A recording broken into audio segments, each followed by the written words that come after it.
రైలు ప్రయాణికుల కోసం Indian railway catering and tourism corporation సరికొత్త ఆఫర్ ను అందుబాటులోకి తీసుకొచ్చింది. ఈ ఆఫర్ ప్రకారం ఐఆర్సీటీసీ వెబ్సైట్ లో రిజిస్టర్ అయిన ప్రయాణికుడు తన ప్రయాణానికి 5 రోజుల ముందు టికెట్ బుక్ చేసుకుని ఆ టికెట్ తీసుకున్న 14 రోజులలోపు డబ్బు చెల్లించే విధానాన్ని లాంచ్ చేయనుంది. ఈ పద్ధతిని అన్ని రైళ్లకు వర్తింపచేయనున్నట్టు ఐఆర్సీటీసీ అధికార ప్రతినిధి సందీప్ దత్తా తెలిపారు. అయితే ఇలా ముందుగా టికెట్ తీసుకుని తర్వాత చెల్లించే ప్రయాణికుల నుంచి 3.5% సర్వీస్ ఛార్జ్ వసూలు చేస్తున్నామని ఆయన తెలిపారు. ఈ విధానం ప్రయాణికులకు ఉపయోగపడుతుందని ఆయన ఆశాభావం వ్యక్తం చేశారు. దేశంలో ఎక్కడి నుంచి ఎక్కడి వరకైనా ఇలా టికెట్లు అప్పు తీసుకుని జర్నీ చేయొచ్చు. టికెట్లు ఇలా తీసుకోవాల్సి ఉంటుంది. ఈ పే లేటర్ ద్వారా రైల్వేకు చెందిన ఐఆర్సీటీసీ ఈ సరికొత్త అవకాశం కల్పించింది. టికెట్ బుక్ చేసుకునే సమయంలో Aadhaar card, pan number, email ID, mobile number ఇవ్వాల్సి ఉంటుంది. క్రెడిట్ కార్డు ఉన్న హోల్డర్స్ కు మాత్రమే ఈ సదుపాయం వర్తిస్తుంది. అంటే 14 రోజుల తర్వాత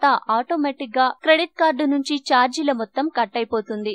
ఈ వీడియో మీకు నచ్చితే లైక్ చేయండి, అందరికీ షేర్ చేయండి, కానీ సబ్స్క్రైబ్ చేయడం మాత్రం మర్చిపోకండి.